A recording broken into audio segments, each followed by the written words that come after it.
¿Con qué proceso dijimos que íbamos a empezar? Dijimos que íbamos a empezar con lipogénesis, por lo tanto, acá vamos a hablar de la síntesis de triacilglicéridos. ¿Está? Una cosa, chicos, yo mencioné que la síntesis de triacilglicéridos lo podíamos hacer en intestino, en hígado y en tejido adiposo. Una cosa que quiero que lo dejen en claro, porque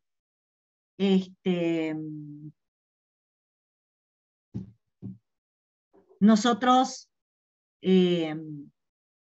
hablamos ya la clase pasada de cómo se formaban los triglicéridos en el intestino para formar kilomicrones.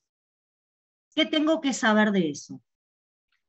Que los triglicéridos que formo en intestino para incorporarlo en los kilomicrones lo hago a partir de los productos de la digestión de lípidos en la luz intestinal. ¿Qué tengo como sustrato para sintetizar triglicéridos? Tengo ácidos grasos y tengo un monoacilglicérido. Esos son mis sustratos. 2 ácidos grasos y un monoacilglicérido. ¿Está? Diferente a los sustratos que va a usar el hígado y el tejido adiposo para sintetizar triglicéridos. ¿Por qué? Porque el hígado y el tejido adiposo van a usar como sustratos al glicerol 3-fosfato y a los ácidos grasos activados en forma de acil-CoA. Los ácidos grasos para formar triglicéridos acá se tienen que activar. También se activan para formar triglicéridos en el intestino, pero lo que cambia es que acá usamos glicerol 3-fosfato y no monoacilglicéridos. Eso es lo que cambia. Hoy vamos a revisar solamente al hígado y al tejido adiposo. Y lo primero que quiero que vean es, fíjense, el hígado puede sintetizar triglicéridos todo el tiempo. Obviamente, la mayor síntesis de triglicéridos en estado postprandial. Ahí es donde tengo más síntesis de triglicéridos.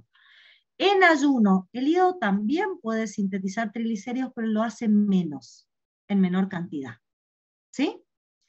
¿Qué hace el hígado una vez que forma estos triglicéridos para saber qué destino le vamos a dar? Siempre los introduce en una VLDL y los saca hacia la sangre. Y ahí se van a ser distribuidos por la VLDL en diferentes tejidos. ¿Qué hace el tejido adiposo con los triglicéridos que sintetiza? A todos los almacena en gotas o en vesículas citoplasmáticas. Y ahí los deja guardados. Entonces, primer idea.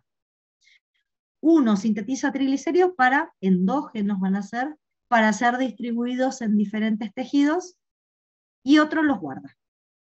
¿Está? Bueno, importante que el tejido adiposo solamente sintetiza en estado de posingesta o postprandial.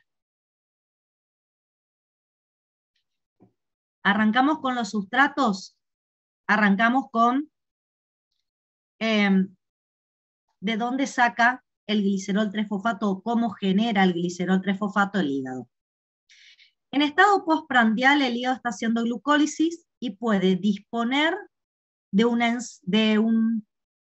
triosa, que es la dihidroxiacetona-fosfato, que es un intermediario de la glucólisis, y puede transformar la dihidroxiacetona-fosfato por una reacción reversible catalizada por una deshidrogenasa en glicerol 3-fosfato. Esto es una reacción redox, en realidad es una reducción. Por lo tanto voy a necesitar NAT reducido que se oxide. Porque la dihidroxiacetona-fosfato se reduce a glicerol 3-fosfato. ¿Está? Bien. También puede aprovechar glicerol sanguíneo. El hepatocito tiene una enzima que solo está en el hígado, que es la gliceroquinasa, que transforma el glicerol en glicerol 3-fosfato. Esto es una reacción que gasta ATP, porque tengo que fosforilar al glicerol, y es una forma de transformar glicerol sanguíneo en glicerol 3-fosfato. Solo lo puede hacer el hígado. La pregunta es, ¿de dónde sale este glicerol? Piensen, estamos en posingesta, por lo tanto, en posingesta se está metabolizando el kilomicrón, se está metabolizando la VLDL. Cuando metabolizamos kilomicrón y VLDL por la lipoproteína lipasa 1, la lipoproteína lipasa 1 transforma los triglicéridos de estas lipoproteínas en 3 ácidos grasos que son incorporados por los tejidos y un glicerol que queda en sangre circulando y se viene hasta el hígado. Ese glicerol que se pierde o se libera en el metabolismo del kilomicrón y de la VLDL es el que va a llegar al hígado y por la gliceroquinasa se va a transformar en glicerol 3-fosfato. Además del glicerol 3-fosfato, ¿qué necesito? Los 3 ácidos grasos. ¿De dónde saca el hígado los 3 ácidos grasos? La fuente más importante es la síntesis de Novo. Dentro de un ratito vamos a ver cómo hace el hígado y a partir de qué el hígado puede sintetizar ácidos grasos. ¿Sí? También tengo el reciclado de ácidos grasos libres que están circulando en sangre. ¿Y de dónde salen estos en posingesta? De la dieta, chicos. Hay ácidos grasos de cadena corta y media que se absorben a nivel intestinal desde la dieta y no pasan al kilomicrón, sino que así como ácidos grasos libres pasan a sangre y por el sistema porta llegan al hígado. En el hígado los utilizamos para fabricar triglicéridos. La tercera opción, recuerden que al hígado le llegan moléculas remanentes de lipoproteínas, como por ejemplo el kilomicrón remanente.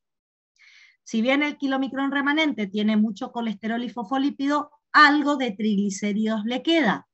Y cuando se endosita ese kilomicrón remanente, cuando se endosita, degrada los triglicéridos dentro del hepatocito, se degradan sus triglicéridos dentro del hepatocito y esos triglicéridos liberan ácidos grasos que van a ser utilizados para resintetizar triglicéridos.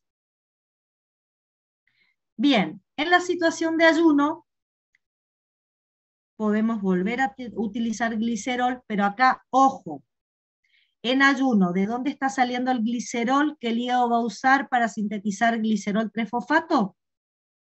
De la lipólisis de triglicéridos en tejido adiposo. Dentro de un rato vamos a ver que el tejido adiposo hidroliza triglicéridos, libera glicerol, y ese glicerol es aprovechado por el hepatocito. En general, el hígado es el que siempre va a aprovechar el glicerol.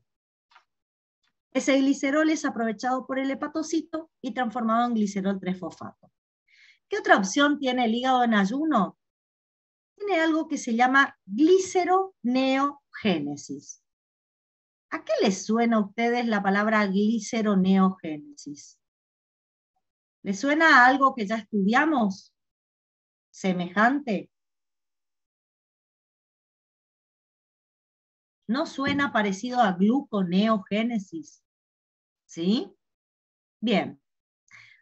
¿Qué es la gliceroneogénesis? En realidad es una vía metabólica que hace poco fue descubierta, no hace mucho que existe el conocimiento sobre esto.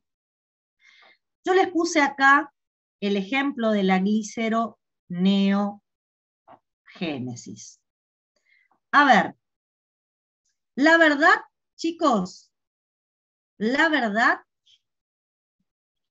si yo estoy en ayuno, el hígado tiene piruvato carboxilasa y fosfonolpiruvato carboxilasa porque estamos haciendo lo que mencioné recién, que era la gluconeogénesis. ¿Qué hago con estas? Transformo el piruvato, este piruvato se pudo formar a partir de lactato, se pudo formar a partir de alanina, como ustedes ya saben, y se empieza a realizar la gluconeogénesis. ¿Qué es lo que indican algunos autores, chicos?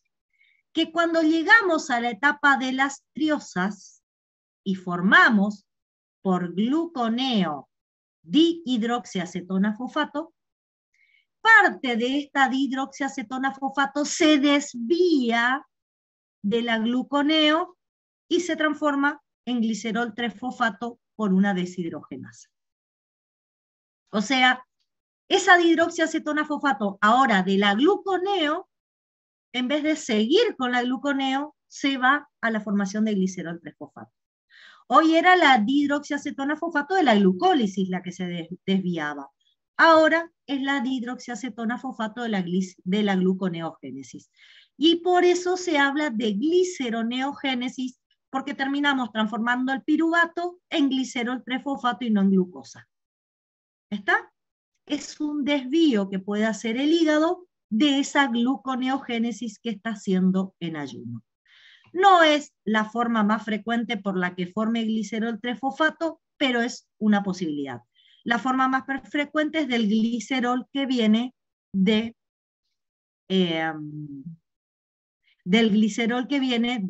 metabolismo de la degradación de triglicéridos en el tejido adiposo. ¿De dónde saca ácidos grasos en ayuno el hígado? Del reciclaje de ácidos grasos libres provenientes del tejido adiposo. De vuelta, el tejido adiposo está degradando triglicéridos en ayuno, libera glicerol, libera ácidos grasos, el glicerol y los ácidos grasos viajan al hepatocito, en el hepatocito entran ambos, una parte de los ácidos grasos el hepatocito los oxida como fuente de energía. ¿Por qué? Porque acuérdense que en ayuno el hígado no puede oxidar glucosa, entonces tiene que ver de qué se arma para generar energía. Bueno, una parte de los ácidos grasos los utiliza para generar energía y otra parte los reesterifica volviendo a formar triacilglicéridos. Entonces, aparece este ciclo del triglicerol, que es un ciclo de intercambio constante entre el tejido adiposo y el hígado. Cuando el tejido adiposo en ayuno degrada sus triglicéridos en glicerol y ácidos grasos, estos ácidos grasos llegan al hígado, estamos hablando de un hígado en ayuno también, una parte los puede usar para beta-oxidación, que después vamos a estudiar, pero una pequeña parte los vuelve a resintetizar en triglicéridos, los pone dentro de una VLDL, los vuelve a mandar a sangre, donde estos vuelven a dejar ácidos grasos dentro del tejido adiposo. Es como una constante recirculación de ácidos grasos que van y vienen a través de triglicéridos entre el hígado y el tejido adiposo. En ayuno, este hígado forma triglicéridos, no es mucho, chicos. Ni siquiera podríamos igualarlo a lo que sintetiza en posingesta, que es mucha la cantidad. Pero es importante esa pequeña cantidad porque mantiene la recirculación y hace que en ayuno sigan existiendo VLDL circulantes. Y esto es importante, ¿por qué?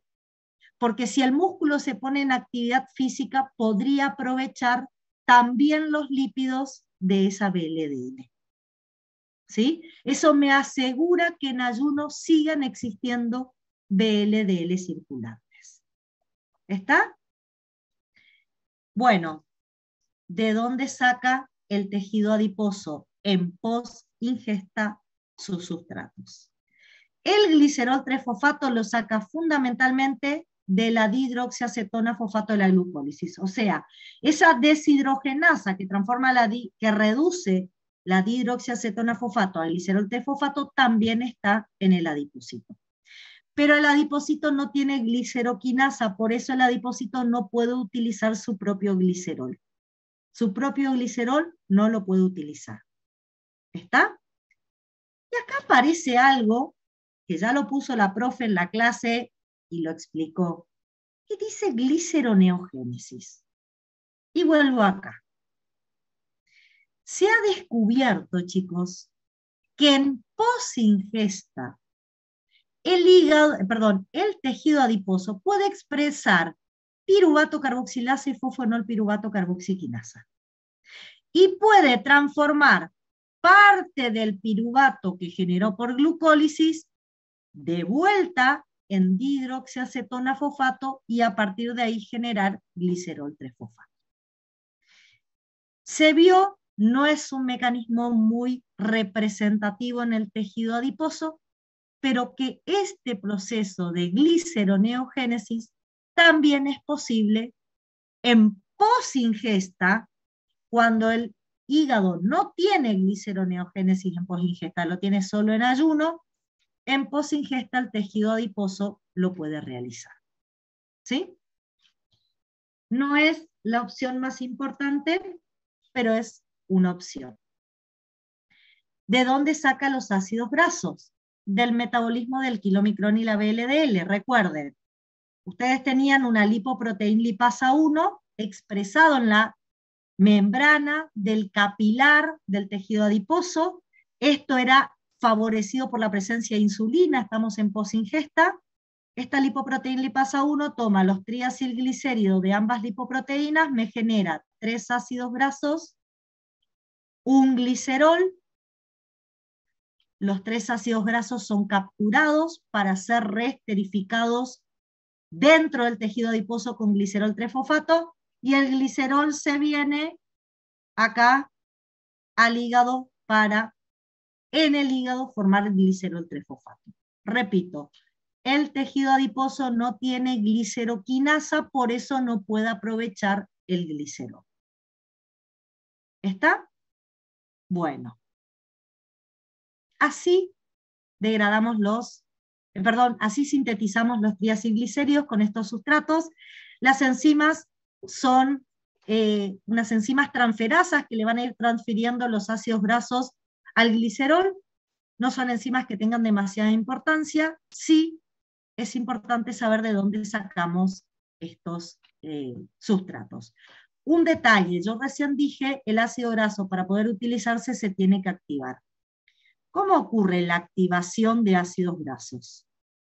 Yo para activar ácidos grasos necesito coenzima A,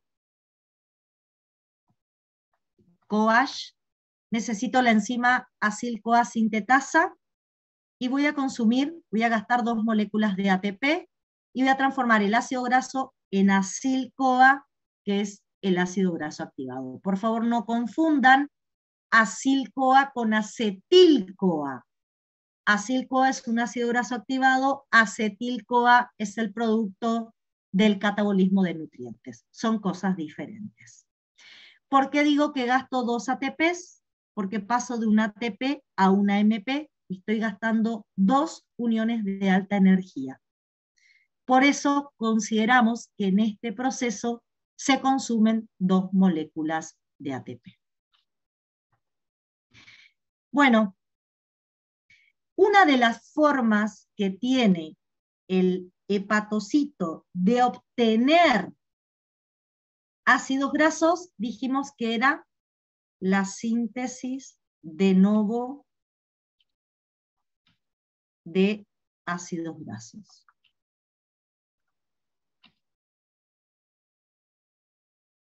¿Está? Ocurre fundamentalmente en el hígado y es un proceso citoplasmático. Antes de empezar a revisar esta imagen donde le tenemos que poner nombres a los números o letras que aparecen ahí, antes de revisar esa imagen le voy a contar que esta síntesis de novo tiene 2 etapas. La primera etapa es una etapa donde vamos a hacer la síntesis del malonil-CoA a partir de acetil-CoA citoplasmático. Y la segunda etapa, vamos a poner a trabajar a un complejo multienzimático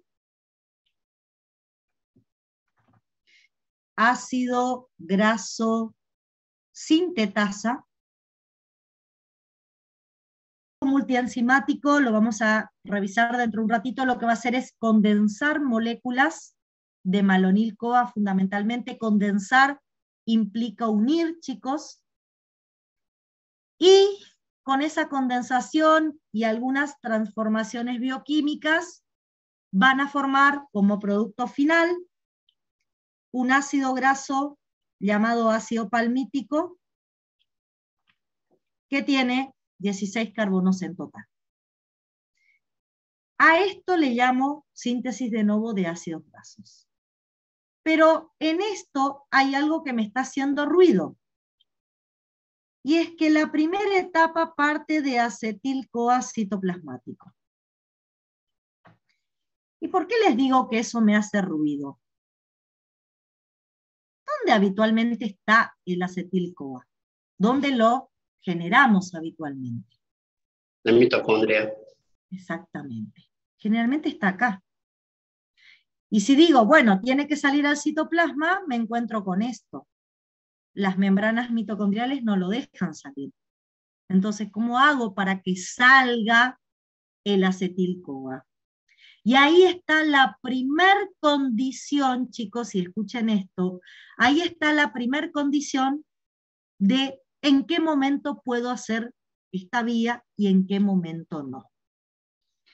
Me voy a adelantar en una imagen que quiero que revisemos. Esto que yo les puse acá es la lanzadera del citrato. ¿Qué es la lanzadera del citrato? Es un proceso que me va a permitir que el acetil-CoA salga al citoplasma a través de una molécula de citrato. ¿Y por qué a través de una molécula de citrato? Porque el acetil-CoA solo no puede salir. Ahora bien, esa lanzadera del citrato no funciona siempre. Para que esta lanzadera del citrato funcione, hay algunas condiciones. Una condición es que yo tengo que tener mucho acetil-CoA adentro de la mitocondria. Recuerden que el acetil-CoA es el producto final del catabolismo de nutrientes, por lo tanto, si yo catabolizo muchos nutrientes, va a aumentar acetil-CoA.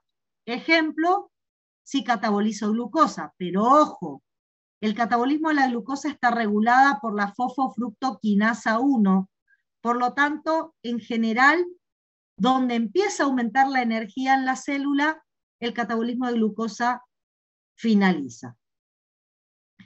Para que aumente acetil-CoA, yo tengo que catabolizar nutrientes que no estén regulados en su catabolismo. Ejemplo, el catabolismo de fructosa. Ustedes se acordarán que toda la fructosa que llega al hígado se transforma en piruvato y el piruvato en acetil-CoA, porque el catabolismo de fructosa no pasa por ninguna enzima regulable. ¿Se acuerdan que hablamos de eso? Bueno, lo mismo no pasa si tenemos una dieta hiperproteica.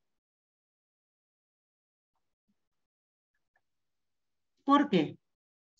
Porque el exceso de aminoácidos que me carga en el hepatocito la dieta hiperproteica hace que la mayoría de ellos terminen oxidados, y vamos a ver que cuando los aminoácidos se oxidan también me forman acetil-CoA y no está regulado.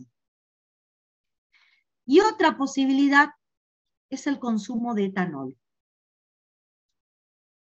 El aumento en el consumo de etanol o el consumo de etanol en sí genera aumento en los niveles de acetil-CoA mitocondrial. Entonces, primera condición, tengo que tener un aumento de acetil-CoA que va a provenir de algunos procesos oxidativos. Segunda condición, tiene que estar aumentados los niveles de ATP adentro de la matriz mitocondrial o aumentados los niveles de NAT reducido. ¿Esto qué genera? Que se inhiba el ciclo de Krebs. Si yo tengo aumentado el acetil-CoA y se combina con oxalacetato, aumenta la formación de citrato. Si el citrato no puede hacer ciclo de Krebs porque está inactivada la enzima marcapasos, el citrato aprovecha que es un punto de fuga y sale al citoplasma. En citoplasma, el citrato es atacado por una citratoliasa, enzima que lo que hace es descomponer al citrato nuevamente en acetil-CoA y oxalacetato. Y de esa manera obtengo el acetil-CoA citoplasmático para la síntesis de ácidos grasos. Con esto que quiero aclarar, chicos, si no se dan las dos primeras condiciones, el citrato no sale. Con esto que tengo que pensar yo metabólicamente. Para poder sintetizar ácidos grasos tengo que tener una dieta excedida en nutrientes. ¿Sí? Tiene que estar sobrándome energía. Tengo que consumir más nutrientes de lo que mi cuerpo necesita. Y ahí, sobre todo si consumo mucha fructosa, muchas proteínas, etanol, se favorece la situación. Un detalle más que quiero que observen. Les pido un segundo que miren la imagen. Este oxalacetato que ustedes ven que queda en el citoplasma tiene que volver a la mitocondria. ¿Por qué? Porque si no, no puedo seguir sacando el resto de los acetil-CoAs hacia afuera, porque no va a tener con quién combinarse. ¿Cuál es el problema con el oxalacetato? Que él solito no puede pasar membranas mitocondriales. Una opción es transformar el oxalacetato en malato, como lo hemos hecho más de una vez. El malato sí atraviesa membranas y utilizando parte del ciclo de Krebs, devuelve el oxalacetato adentro de la mitocondria para seguir sacando acetil-CoA. Sin embargo, y acá les vuelvo a pedir un segundo de su atención, acá aparece una reacción que es interesante. A veces, este malato no es el que entra, sino que el malato sufre una descarboxilación oxidativa a piruvato, usando una enzima que se llama enzima málica de Ochoa.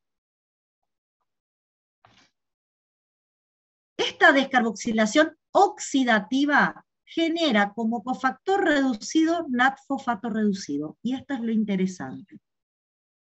Nosotros no hacemos muchas oxidaciones que generen NAT-fosfato reducido. Solamente teníamos una vía metabólica donde se formaba NAT-fosfato reducido y era la vía de las pentosas. Bueno, pero ¿y qué tiene esto de importancia? Estamos por hacer una vía biosintética. Las vías biosintéticas son vías reductivas. Necesitan NAT-fosfato reducido. Si no, no se producen. Y ustedes me van a decir, bueno, pero que se lo mande la vía de las pentosas. Genial. Pero esta vía consume mucho NAT-fosfato reducido. A veces lo que manda la vía de las pentosas no es suficiente. Y por eso es importante la acción de la enzima málica de Ochoa, porque también puede aportar el NAT-fosfato reducido para llevar adelante este proceso biosintético. Colaboraría con la vía de las pentosas en el aporte del cofactor para esta vía. Una vez que tengo el piruvato, bueno, el piruvato sí atraviesa membrana, aparece en la mitocondria y causa una reacción anaplerótica que estudiamos, que es por la piruvato carboxilasa, y repone el oxalacetato, y estamos de nuevo en condiciones de seguir sacando acetil-CoA. ¿Vamos para atrás? Bueno, ¿qué es lo que les pide que completen acá? Acá tienen el acetil-CoA, que se va a combinar con el oxalacetato, va a formar citrato. Dijimos que para que el citrato salga, acá tiene que haber mucho ATP o NAT reducido para que se frene el ciclo. Y teníamos que tener mucho acetil-CoA. Se tienen que dar las dos condiciones para que el citrato salga al citoplasma. ¿Qué dijimos recién? Una vez que el citrato sale, acá aparece la enzima que es la citratoliasa. Esta enzima va a fragmentar al citrato otra vez en oxalacetato y en acetil-CoA, y ahí logro tener el acetil-CoA en el citoplasma, y recién acá puedo empezar la síntesis de novo de los ácidos grasos. Si esto no pasó, no hay síntesis de novo. Si no pude sacar el acetil-CoA, no hay síntesis de novo. Bueno, una vez que el acetil-CoA está en el citoplasma, por una enzima que es acá, en síntesis de novo de ácidos grasos, es la única que le voy a pedir que se acuerden. Fíjense que hasta ahora no pedí que se acuerden de ninguna enzima. Esta sí la tienen que recordar. Aparece la acetil-CoA carboxilasa. ¿Qué hace esta enzima? Incorpora un dióxido de carbono al acetil-CoA y lo transforma en malonil-CoA, completando, con gasto de ATP, completando esta primera etapa. ¿En qué consiste la primera etapa? Genero malonil-CoA a partir de acetil-CoA citoplasmático. Esta enzima me la tengo que acordar porque es regulable. Bueno, ¿qué otras cosas se les preguntaba a ustedes en la actividad 3 y que tiene que ver con esto que acabamos de discutir? El primero, las condiciones metabólicas que permiten el funcionamiento de la lanzadera de citrato, recién lo super aclaré, tiene que haber mucho acetil-CoA y tiene que haber mucho ATP o NAT reducido para frenar el ciclo de Krebs. Si no, mi lanzadera no funciona. Y después me pide que revise la regulación de la acetil-CoA carboxilasa, que es la enzima que yo les acabo de mencionar. Bueno, esta enzima es un poquito complicadita, tiene 3 regulaciones, alostérica, covalente y genética. Vamos a revisar un poco lo que las profe les dijo en clases sobre esta enzima. Vamos a hablar primero de la regulación alostérica. Les pido que observen un segundo lo que les voy a decir. Igual, chicos, después voy a subir un video de esta clase, así que quédense tranquilos que lo pueden volver a revisar. Bueno, ¿cuál es el modulador positivo de la enzima? El modulador positivo es el citrato citoplasmático. ¿Qué hace el citrato citoplasmático? Hace que la enzima pase de un estado dimérico inactivo a conformar un estado polimérico activo. O sea, polimerizamos la estructura proteica de la enzima y con eso la enzima aumenta su actividad, y esto lo logro con el citrato. ¿Sí? ¿Cuál es el modulador negativo? El modulador negativo es el producto final de la segunda etapa. ¿Cuál les dije yo que era el producto final de la segunda etapa? A ver si se acuerdan. Dije que por la segunda etapa podíamos formar un ácido graso que era el ácido palmítico. ¿Sí? Bueno.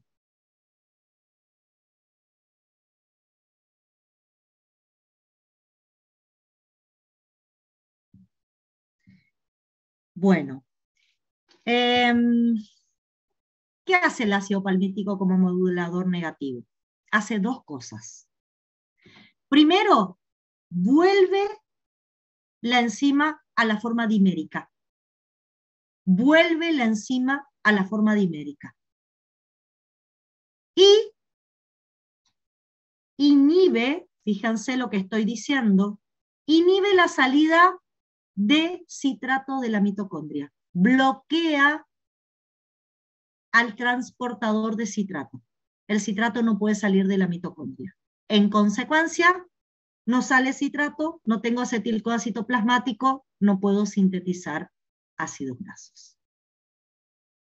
¿Está? ¿Vamos hasta acá? ¿Me siguen? ¿Alguna pregunta? Vamos con la covalente. Bueno, les cuento que la regulación covalente, la profe les explicó en base a este esquema. Yo se los voy a simplificar. Quiero que sepan 3 cosas. Vamos a simplificar esto. 3 cosas tengo que saber. La primera es, ¿cómo está activa mi enzima? Y está activa desfosforilada. ¿Y cómo está inactiva? Está inactiva fosforilada. Eso es lo primero que me tengo que acordar. ¿Sí? Segundo, cuando yo tengo insulina, es posingesta. La insulina me activa proteinfofatasas. ¿Qué hacen las proteinfofatasas? Desfosforilan y me activan a la enzima. ¿Sí? Bueno, ¿qué pasa cuando cambio mi situación metabólica? ¿Qué pasa cuando me pongo en ayuno? En ayuno, ustedes saben que aparece el glucagón, ¿sí?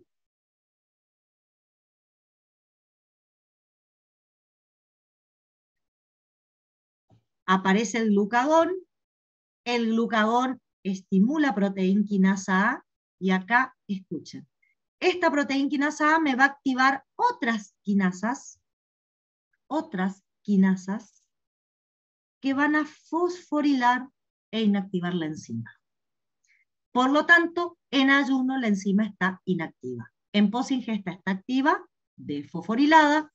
En ayuno está inactiva, fosforilada. ¿Sí? Tercer y última regulación, genética o génica.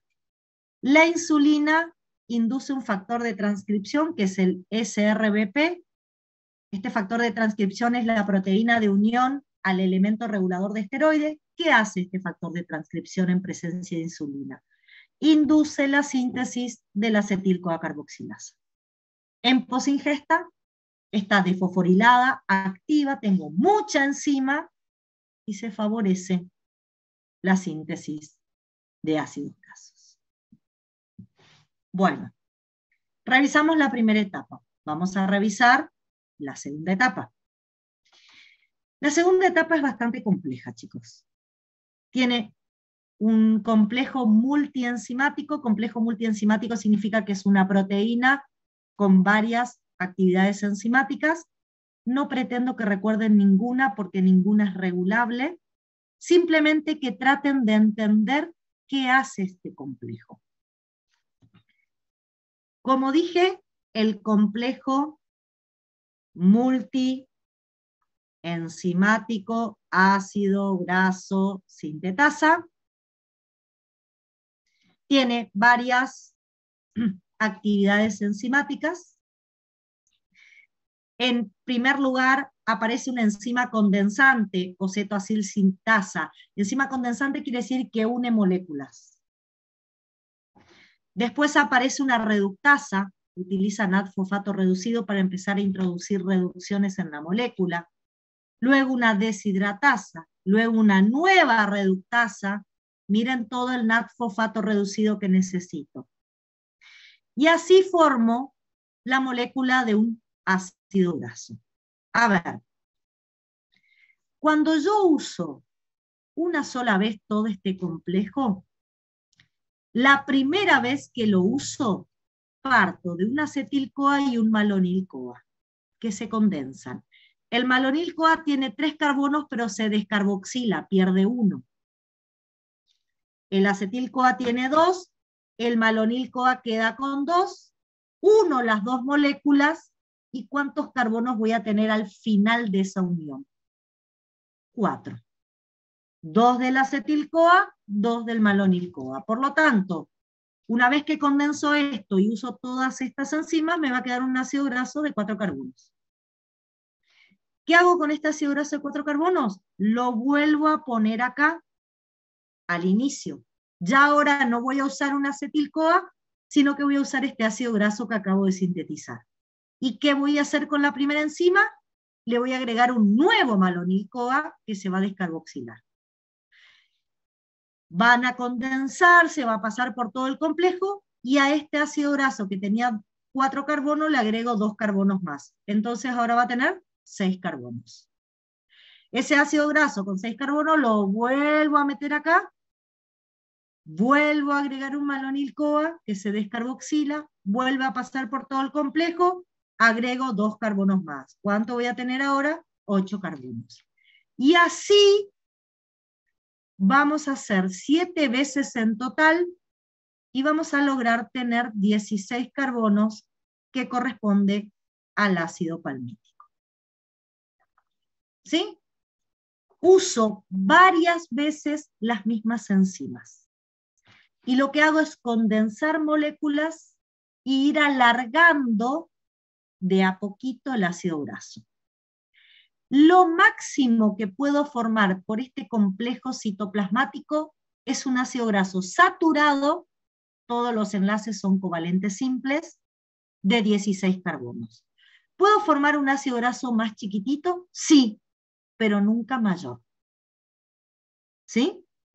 Entonces, después de hacer 7, esto es 1, más 6 veces, fíjense, acá usé la primera vez un acetil-CoA y un malonil-CoA, y las veces restantes solo uso malonil-CoA para ir alargando el ácido graso. Así llego al ácido palmítico de 16 carbonos. Bien, ¿qué me puede pasar, chicos? Me puede pasar que mi célula me diga, no me sirve ese ácido graso, yo necesito uno más largo. Sí, bueno, pero por este complejo puedo formar eso, no puedo formar otra cosa. ¿Qué hacemos si necesitamos un ácido graso de mayor longitud? Voy a ir acá, después vuelvo, chicos. Si necesito un ácido graso de mayor longitud, vamos a alargarlo, pero antes de alargarlo quiero revisar las otras preguntas para que no queden truncas. La otra pregunta que nos hacía era por qué por qué era importante la enzima málica de Ochoa, y qué importancia también tenía la vía de las pentosas en este proceso multienzimático. La formación de NAD-fosfato reducido que ya les mencioné. Yo les aclaré que esto es un proceso biosintético. Ustedes observaron que gastamos NAD-fosfato reducido, lo pueden ver en vivo y en directo.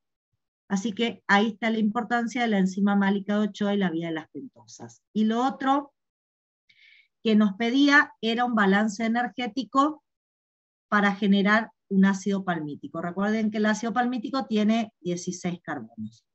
Bueno, yo acá les traje un balance de la segunda etapa. Primero.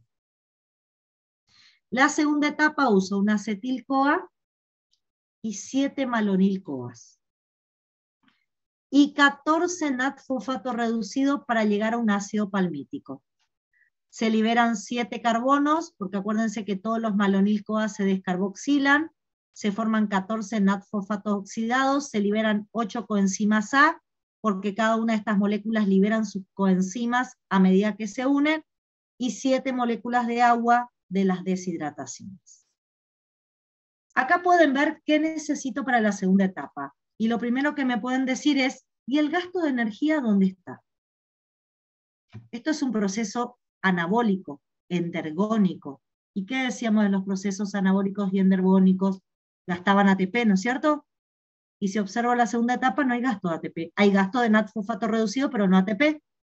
Bueno, ¿dónde está la etapa endergónica?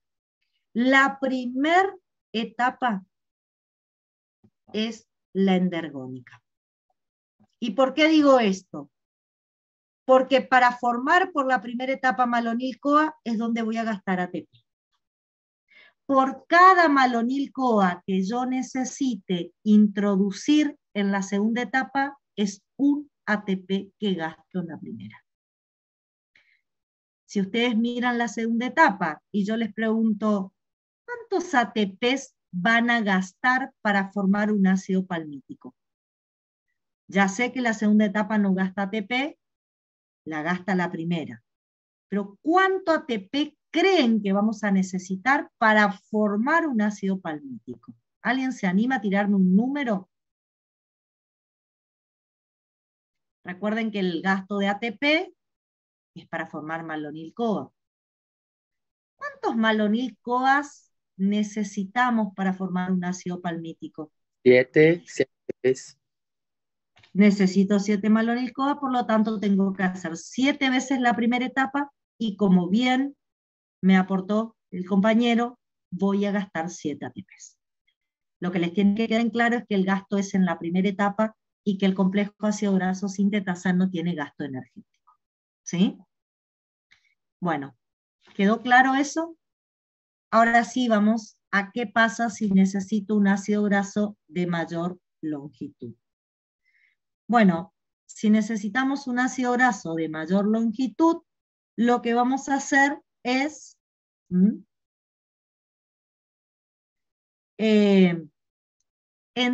internalizar el ácido graso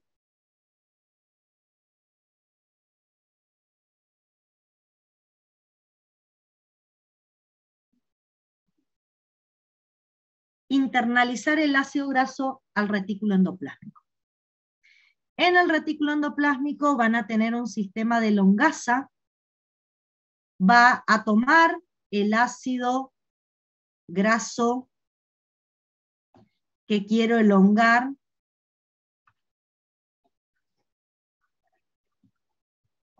lo va a tomar como sustrato y también va a tomar como sustrato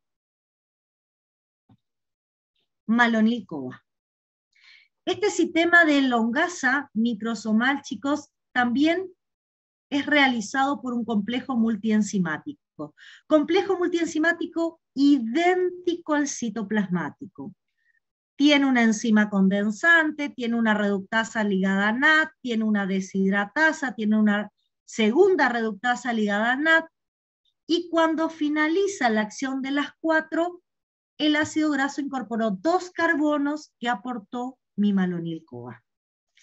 De esa manera, usando este sistema de Longasa microsómico, yo puedo ir alargando de a 2 carbonos, mi ácido graso. ¿Sí? Bueno.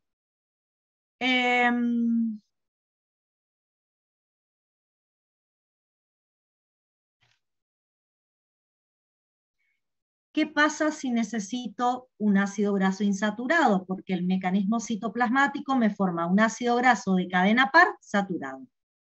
¿Qué pasa si la célula requiere ácidos grasos insaturados? Bueno, tenemos un mecanismo para sintetizar ácidos grasos monoinsaturados. Ese mecanismo parte de enzimas llamadas desaturasas, que están también en el retículo endoplásmico liso. Son enzimas que le entregan un par de electrones al ácido graso para que éste arme un doble enlace.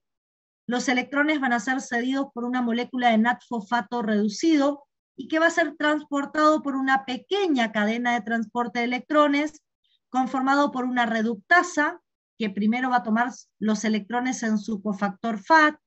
El FAT de esta reductasa le va a entregar los electrones al hierro de un citocromo B5 y el hierro del citocromo B5 le va a entregar los electrones al ácido graso por una enzima desaturasa y así vamos a internalizar y vamos a generar el doble enlace. El tema es que el doble enlace no se puede formar en cualquier lugar de la cadena del ácido graso. Para eso tengo una delta 4 desaturasa que lo que hace es introducir el doble enlace entre el carbono 4 y 5. Tengo una delta 5 desaturasa que puede introducir un doble enlace entre el carbono 5 y 6. Tengo una delta 6 desaturasa que puede introducir el doble enlace entre el carbono 6 y 7. Y tengo una delta 9 desaturasa que puede introducir un doble enlace entre el carbono 9 y 10. No tengo otra desaturasa. Son las únicas que tengo. Por lo tanto, vamos a decir que no podemos introducir dobles enlaces después del carbono 9. Porque no tengo desaturasas. ¿Sí? Por lo tanto, ¿qué ácidos grasos insaturados puedo formar? Puedo formar el ácido oleico, que tiene 18 carbonos y una insaturación en el carbono 9, partiendo del ácido graso saturado esteárico, que tiene 18 carbonos, y por la delta 9 desaturasa genera el oleico introduciendo la insaturación. El otro ácido graso insaturado que puedo formar es el palmitoleico. Esto lo voy a formar partiendo como sustrato del ácido palmítico que tiene 16 carbonos, y al usar la delta 9 desaturasa introduzco un doble enlace en el carbono 9 y formo el ácido palmitoleico. Como monoinsaturados, esto es lo que puedo formar. ¿Qué pasa con los poliinsaturados? Bueno, cuando hablamos de poliinsaturados aparecen dos ácidos grasos que necesito mencionárselos, que son el linoleico y el linolénico. A estos los vamos a definir como esenciales. ¿Alguien sabe por qué son esenciales? ¿O a qué hace referencia el término de esenciales? Que no producimos, tenemos que adquirir en la dieta. Exactamente. El término de que sean esenciales hace referencia a que son ácidos grasos que no los podemos producir, por lo tanto, como sí los necesitamos, los tenemos que producir con la dieta. La pregunta sería, ¿y por qué no lo puedo producir? ¿Qué tienen de particular esos ácidos grasos que nosotros somos incapaces de producirlos? Bueno, el ácido linoleico tiene 18 carbonos y 2 dobles enlaces. Uno en el carbono 9, que sí los podríamos introducir, y otro en el carbono 12. Este doble enlace no tenemos desaturasa para generar. Así que no los podemos formar. En el caso del linolénico, es un ácido graso que tiene 18 carbonos, tiene tres insaturaciones, una en el carbono 9, que es la que de última podríamos introducir, otra en el 12 y otra en el 15. Estas dos últimas insaturaciones no las podemos sintetizar. Es por eso, porque no tenemos desaturasas para introducir esos dobles enlaces en particular, es que estos son esenciales. Ahora bien, ¿existe algún ácido graso que tenga dobles enlaces más allá del carbono 9 y que podamos sintetizar? La verdad, sí, pero con una condición. ¿Cuál es ese ácido graso que tiene dobles enlaces más allá del carbono 9 y que sí podemos sintetizar? Es el ácido araquidónico. El ácido araquidónico es un ácido graso que tiene 20 carbonos, 4 dobles enlaces, y estos aparecen en el carbono 5, en el 8, en el 11 y en el 14. La verdad es que no tengo desaturasas para esto. ¿Y entonces cómo lo sintetizo? Para sintetizarlo sí o sí tengo que usar uno de los esenciales. Y sobre este esencial voy a usar una desaturasa 6, una elongasa y una desaturasa 5. Y con esto voy a alargar mi ácido graso en un determinado punto, voy a introducir en determinados carbonos insaturaciones y voy a fabricar el ácido araquidónico.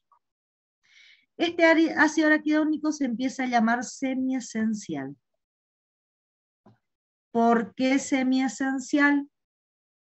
Porque puede sintetizarse, pero solamente lo vamos a hacer si partimos de un ácido graso esencial.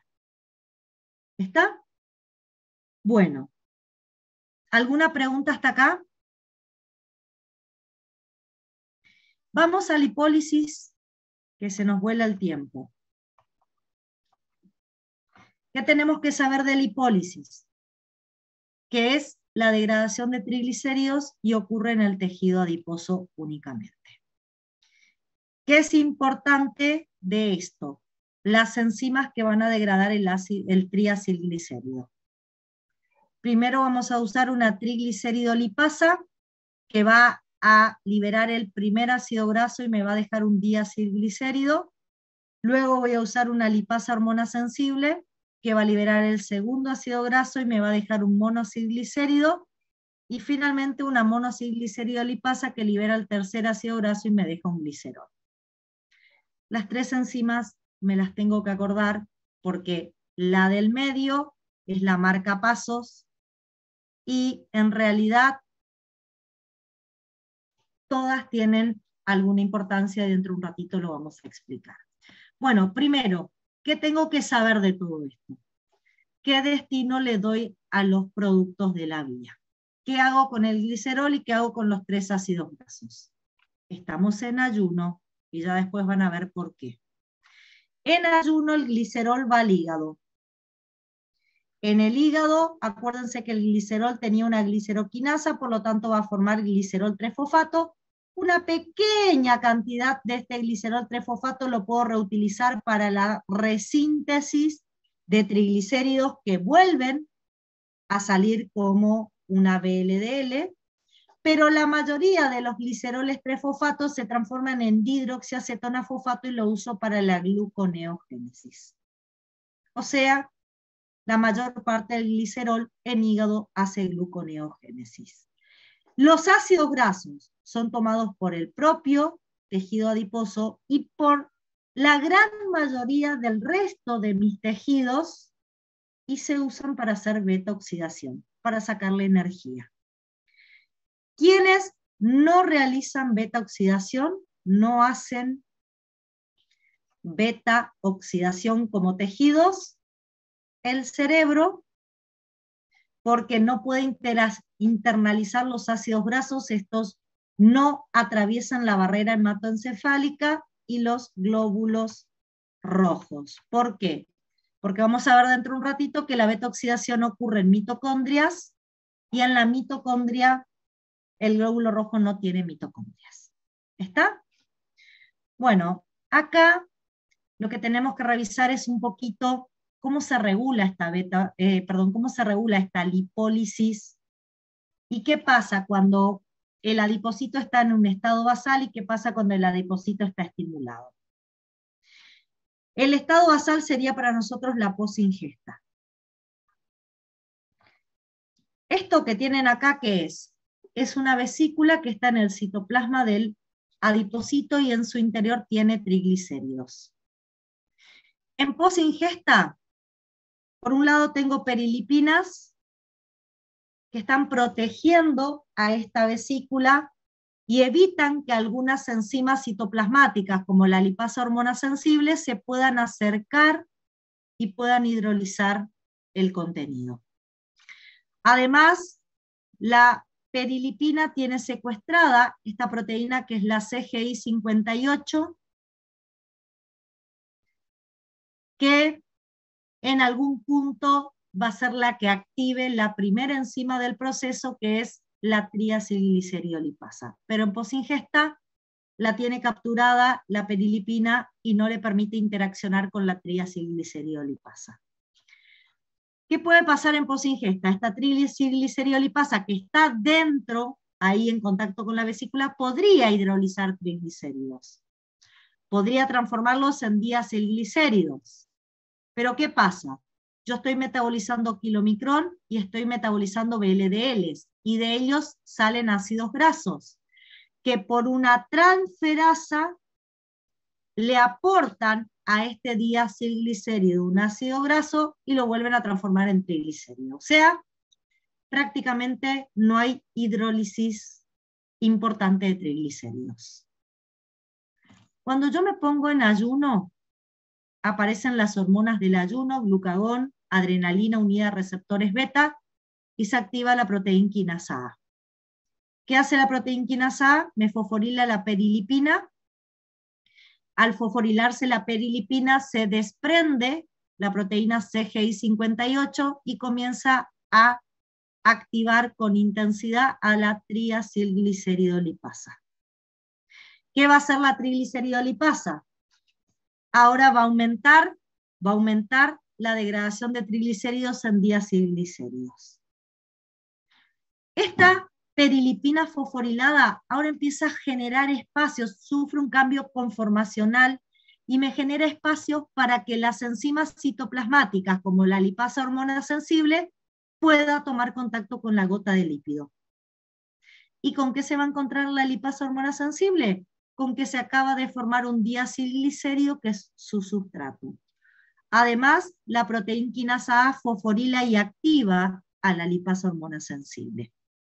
En consecuencia, la lipasa hormona sensible va a tomar el diacilglicérido y lo va a transformar en monoacilglicérido y un glicerol. En contacto con la vesícula lipídica está la monoacilgliceridolipasa, pero acá ¿qué pasa? No tiene su sustrato, que es el monoacilglicérido, no está. En esta condición sí aparece su sustrato, por lo tanto la enzima degrada el monoacilglicérido en ácido graso y glicerol y se completa la degradación de triglicéridos. En consecuencia, ¿cuándo degrado triglicérido en el tejido adiposo? Solo cuando tengo hormonas del ayuno que favorezcan el proceso. Y ustedes ahí tenían un cuadro que completar, que decía mecanismo de acción, efector y efecto metabólico, y tenían diferentes hormonas. Recién vimos que el glucagón y la adrenalina unidos a receptores beta me activan proteína quinasa A, que favorece todo el proceso. Fosforilamos la perilipina, se libera la CGI 58, se acerca la lipasa hormona sensible porque la perilipina sufre un cambio conformacional, se fosforila la lipasa hormona sensible y se activa, o sea, hacemos lipólisis.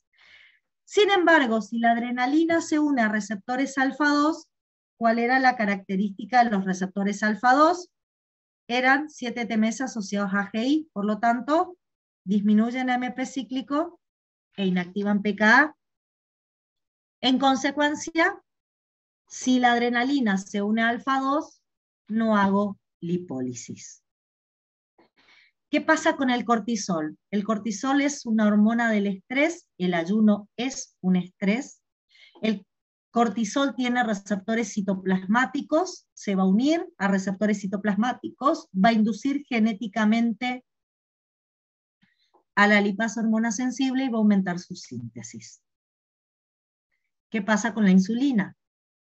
La insulina activa fosfatasa y fosfodiesterasas.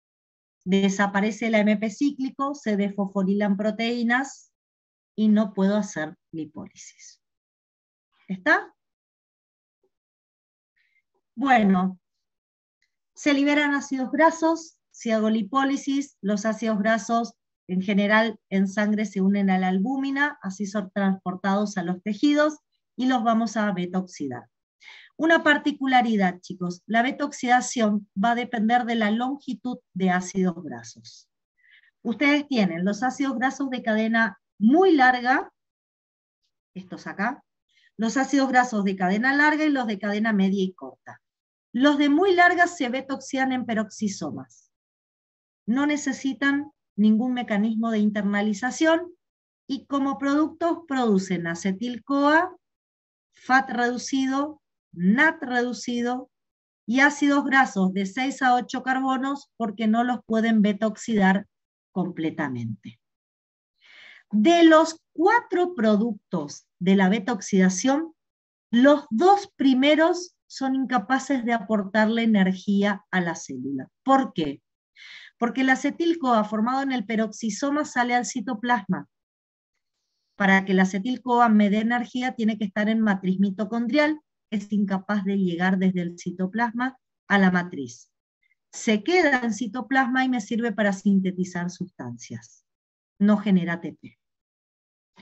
El FAT reducido se metaboliza adentro de los peroxisomas, genera peróxido de hidrógeno, pero nunca me genera ATP. Tampoco es un producto que genere energía. El NAT reducido, sí, sale del peroxisoma al citoplasma. En el citoplasma va a buscar entrar a la mitocondria por lanzaderas, y una vez que llega a mitocondria, por lanzaderas va a formar ATP. y el ácido graso de 6 a 8 carbonos que se forma va a salir al citoplasma, de ahí va a entrar a mitocondrias y se va a terminar de beta-oxidar.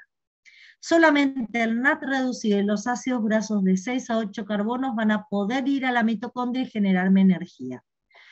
El resto de los productos no son energéticos en esta beta-oxidación. Por lo tanto, la beta-oxidación de ácidos grasos de cadena muy larga en los peroxisomas no es útil. ¿Cuál es la beta-oxidación útil para la célula? La que ocurre en la mitocondria, ¿sí? Las beta-oxidaciones mitocondriales generan como productos acetil-CoA en matriz, FAT reducido y NAT reducido. Generan varias moléculas. La cantidad de NAT, FAT y acetil-CoA que se generen va a depender de la longitud del ácido graso. Pero si pienso, el acetil-CoA en matriz mitocondrial entra al ciclo de Krebs, me aporta 10 ATPs, todas las moléculas de acetil-CoA que se formen me van a aportar 10 ATPs, el FAT y NAT reducido van a ingresar a cadena respiratoria, vamos a hacer fosforilación oxidativa y también van a ser energéticos. Fundamentalmente, esta beta-oxidación mitocondrial es para generar ATP.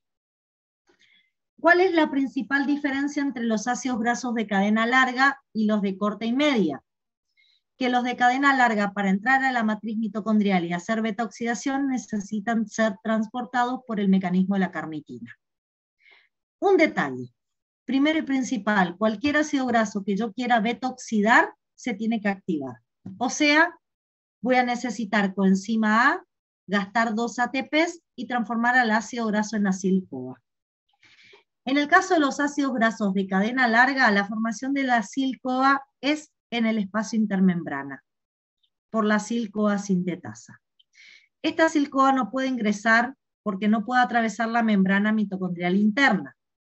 ¿Qué le pasa a la acil-CoA?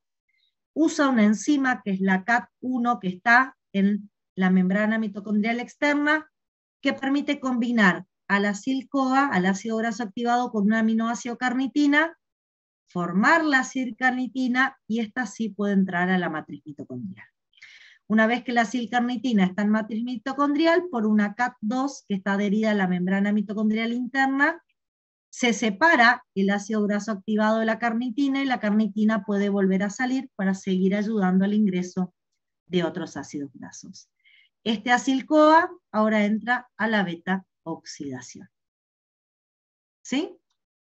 Bien. En el caso de los ácidos grasos de cadena corta y media, ingresan solos por difusión, se activan adentro de la matriz y ahí realizan la beta-oxidación. ¿Preguntas hasta acá? Bien, en matriz la beta-oxidación pasa por 4 etapas catalizadas por enzima. Pasa primero por una oxidación donde está asociado como cofactor FAT y se genera un FAT reducido, luego pasa por una hidratación, luego por una nueva oxidación asociada a un NAT, genera un NAT reducido, y luego por una ruptura tiolítica. ¿Qué hace la ruptura tiolítica? Rompe la cadena del ácido graso y libera un fragmento de 2 carbonos, que es una molécula de acetil-CoA. Paso por las 4 etapas, y al final rompo la cadena de ácidos grasos liberando un acetil-CoA. Mi ácido graso, que tenía 16 carbonos, ahora se quedó con 14 porque 2 carbonos los perdí o los liberé como un acetil-CoA que ingresa al ciclo de Krebs. ¿Qué hago ahora con el ácido graso de 14? Lo vuelvo a poner al comienzo, que vuelva a pasar por todo el proceso y vuelva a romperse en 2 carbonos. Eso va a determinar que por la beta-oxidación de un ácido graso yo obtenga muchos acetil-CoAs, muchos FAT reducidos y muchos NAT. ¿Cuántos? Depende de cuántos carbonos tenía mi ácido graso. Cuanto más carbonos tenga, más acetil-CoAs voy a liberar y más FAT y NAT reducidos voy a generar. ¿Está? De estas enzimas no quiero que se acuerde ninguna, porque ninguna de estas es regulable. Ya vamos a ver cuál vamos a tener que recordar. Entonces, los productos, dijimos acetil-CoA que ingresa al ciclo de Krebs. Dentro de un momento le voy a contar que el acetil-CoA en el hígado a veces se usa para fabricar cuerpos cetónicos, eso es otro tema. En general entra al ciclo de Krebs. Y NATIFAT reducido dentro de la matriz, que hace cadena respiratoria, fosforilación oxidativa, generan ATP. En general, todo lo que libero generan ATP. Bueno, regulación. ¿Cuál es la importancia de la expresión de acetil-CoA carboxilasa 2 en relación al metabolismo de ácidos grasos? Bueno, les cuento que la beta oxidación hepática se regula por compartimentación. ¿Y por qué puse la hepática? Porque la CAP1 utiliza como modulador negativo el malonil-CoA. Y el malonil-CoA no se sintetiza en otros tejidos. Es fundamentalmente un producto de la acetil-CoA carboxilasa hepática. ¿Con esto qué quiero significar? Que el hígado no siempre va a ser beta-oxidación. Sin embargo, el resto de los tejidos, mientras disponga de ácidos grasos, en cualquier momento pueden hacer beta-oxidación. Ejemplo, el músculo hace siempre beta-oxidación. En posingesta puede hacer beta-oxidación a partir de ácidos grasos que le deja el kilomicrón, y en ayuno el músculo hace beta-oxidación con los ácidos grasos liberados del tejido adiposo. Hace siempre. Pero, ¿qué nos pasa en el hígado? A ver un poquito. Esta CAT1, ¿cuál es la función de la CAT1? Combinar el ácido graso con carnitina para favorecer su internalización. Si la CAT1 no funciona, chicos, el ácido graso se queda en el citoplasma, no ingresa a la mitocondria y no tengo beta-oxidación. ¿Está? Bueno, ¿qué tengo que pensar? Vamos a pensar un poquito primero en la acetil-CoA carboxilasa. Cuando estamos en el hígado, en post-ingesta, acuérdense que esto es solo para el hígado, no es para otro tejido. En post-ingesta existe insulina. La insulina estimula la acetil-CoA carboxilasa y aumenta el malonil-CoA. En esta situación, ¿qué nos pasa? Se inhibe la CAT1. No puedo hacer beta-oxidación. Se forma ácido palmítico y este se usa para sintetizar triacilglicéridos, pero no lo puedo usar para beta-oxidación. Este triacilglicérido sale como una VLDL y no lo puedo usar para beta-oxidación. Ahora bien, cuando estamos en ayuno, o aumenta mucho la cantidad de ácidos grasos en el citoplasma, se inhibe la acetil-CoA carboxilasa y disminuye el malonil-CoA. Por lo tanto, se estimula la CAT1. Se estimula la CAT1, ingresa el ácido graso y hago beta-oxidación. Parte del acetil-CoA va a ir al ciclo de Krebs y en determinadas condiciones parte puede formar cuerpos cetónicos que ya vamos a hablar. ¿Está? La beta-oxidación se regula, pero en el hepatocito. En la mayor parte de los tejidos no. Bueno, lo que nos pide acá y que lo vieron en clase es un poco el balance energético. ¿Qué significa balance energético? ¿Cuánta energía gano beta oxidando un ácido graso? ¿De qué depende la cantidad de energía? De la longitud del ácido graso. ¿Y por qué? Porque la longitud del ácido graso me va a determinar cuántos acetil-CoA, cuántos NAT y cuántos FAT reducidos voy a generar.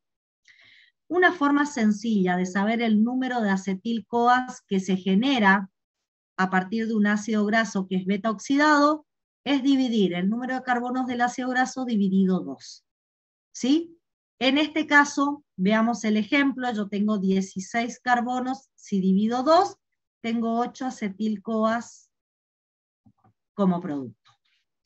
Cada uno va al ciclo de Krebs y me permiten ganar en total 80 ATPs. Como tengo 8 acetil-CoAs y cada uno me permite ganar 10 ATPs en el ciclo de Krebs, los acetil-CoAs me permiten ganar en esta beta-oxidación 80 ATPs.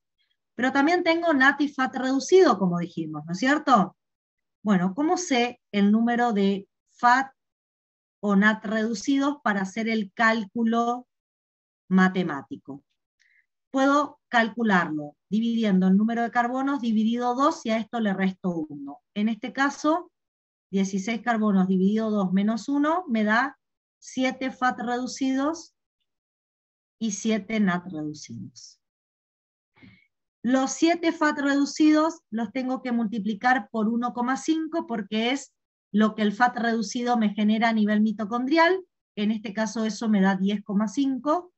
Los 7 NAT los tengo que multiplicar por 2,5 porque es lo que me aporta mitocondrialmente el NAT reducido.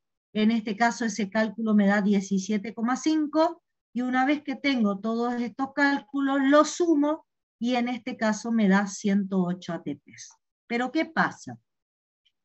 Recuerden que yo dije hace un momento que cada ácido graso para ser beta oxidado se tiene que activar.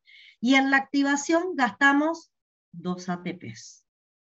Esos 2 ATPs los debo descontar para quedarme con la ganancia final, que en este caso es de 106 ATPs. Esta estrategia de cálculo o balance energético lo pueden usar siempre que tengan un ácido graso saturado de cadena par. Averiguan la cantidad de acetil-CoAs, la cantidad de NAT, la cantidad de FAT, multiplican por lo que cada uno me da como ganancia, hacen el cálculo, restan la activación del ácido graso y obtienen el producto. La profe les explicó, y los invito a revisar la clase, que si el ácido graso es de cadena impar, hay una variación en el balance energético, lo mismo que si el ácido graso es insaturado. Hay variaciones en el cálculo del balance energético. Los invito a revisar la clase, así nos podemos meter en cetogénesis y cetólisis. ¿Sí? Bien. Lo primero que nos pregunta la actividad 3 con respecto a cuerpos cetónicos es, ¿a qué moléculas llamamos cuerpos cetónicos? Estas 3 moléculas que ustedes observan acá, acetona, acetoacetato y beta-hidroxibutirato, son los cuerpos cetónicos. La acetona es una sustancia volátil y la verdad es que apenas se forma, se pierde por la expiración. Y la acetona y el acetoacetato y el beta-hidroxibutirato son ácidos hidrosolubles que una vez que se forman pasan a sangre. De la sangre algunos pueden perderse por orina por ser hidrosolubles y otros son tomados por algunos tejidos que ahora vamos a mencionar y dentro de ese tejido sufren la cetólisis. ¿Está? Estos 3 son los cuerpos cetónicos. ¿Dónde ocurre la cetogénesis? La cetogénesis es exclusiva del tejido hepático. ¿Sí? Ocurre en la mitocondria del tejido hepático, donde también está ocurriendo la beta-oxidación. Y utilizamos como sustrato para estos cuerpos cetónicos el acetil-CoA proveniente de la beta-oxidación. La pregunta es, y acá les pido un poquito su atención.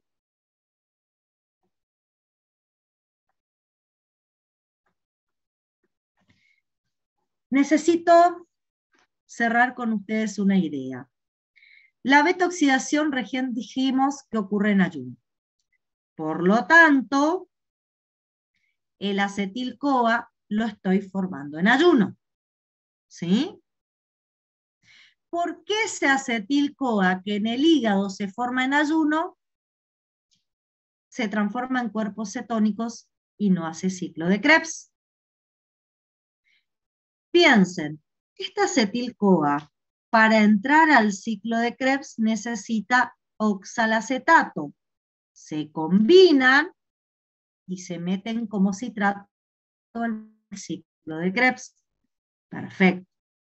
Pero si estoy en un ayuno prolongado, ¿qué estoy haciendo con el oxalacetato del hepatocito? Estoy haciendo gluconeogénesis. Entonces, ¿qué va a pasar? No va a estar adentro de la mitocondria el acetil-CoA, el oxalacetato, perdón. Entonces, cuando el acetil-CoA se forme a partir de la beta-oxidación y busque al oxalacetato para meterse al ciclo de Krebs, el oxalacetato no va a estar. Está siendo ocupado para hacer gluconeogénesis.